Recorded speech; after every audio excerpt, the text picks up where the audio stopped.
Hi, I'm doing this video for you, Jackie, to share with your students. If I can just give you the information that led me to developing this technique so that you can fully understand it and then fully use it. And so I will be covering why I developed this assessment technique and also what it is and then how I use it as a therapist. So the first area is why I developed it, and it is because I myself had a body issue, so I had no idea, am I straight? And I joined our patients, and so they too, if they've had a chronic injury or even a subacute one or have got postural issues, then they too have got no idea how to get straight.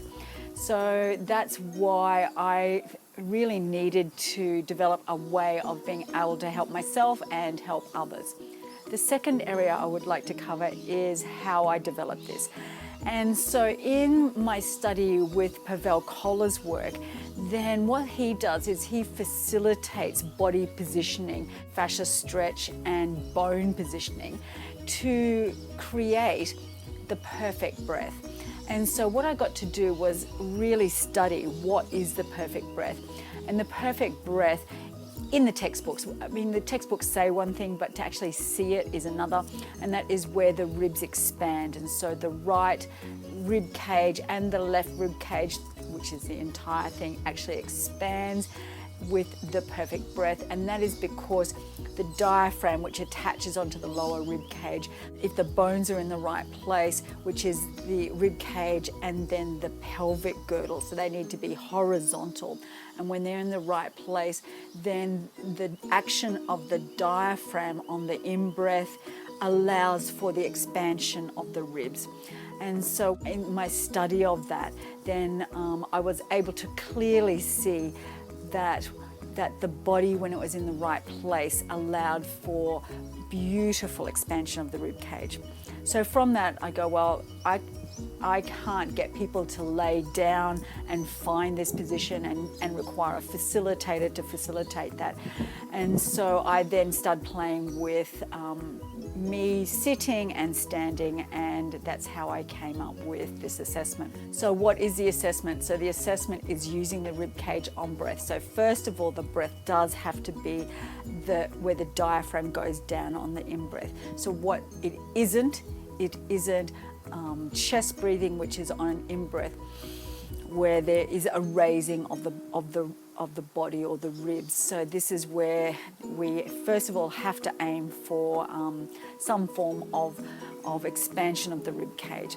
And from there, the hands go on the rib cage, and so the fingers at the front, the thumbs at the back. And from there, then the person is to, or yourself, aim for that breathing. And what you're doing is assessing the expansion of the fingers and the thumb. And so you're making a decision about whether the fingers expand and the thumb doesn't, or that the fingers expand more on one side versus the other side. So, so that's the sort of information that you gather. And what we're aiming for is that there is 50-50. So I go 50%, 50% front, back, 50%, 50% right, left. So that's what it is. And how I use this then to train people is that I actually get them to sit. So I have them sitting on my massage table. They're facing away from me, and I have my hands on their rib cage. And so I ask them to get the breath down there. They really have to focus on it because it's new for them. And so I get them to breathe. And then get them to focus on the thumbs and on the fingers. And what they'll notice is first of all, they try and do big breaths, but really the aim is to work out the everyday breath, so just the ordinary breath. So you might have to coach them to just go, well, now just take a half a breath or a smaller breath, because when the diaphragm is actually taking this breath now, they don't have to breathe as hard. From there, I can then, as the therapist, work out what's going on. I guide their body into a position where I can get that 50-50.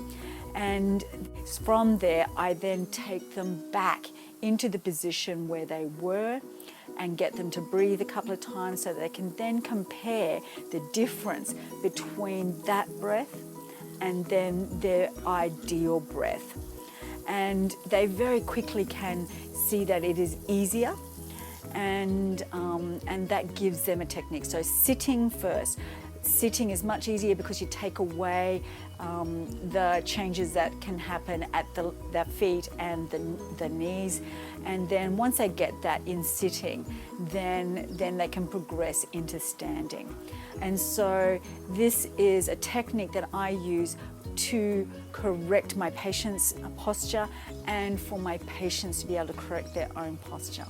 Good luck.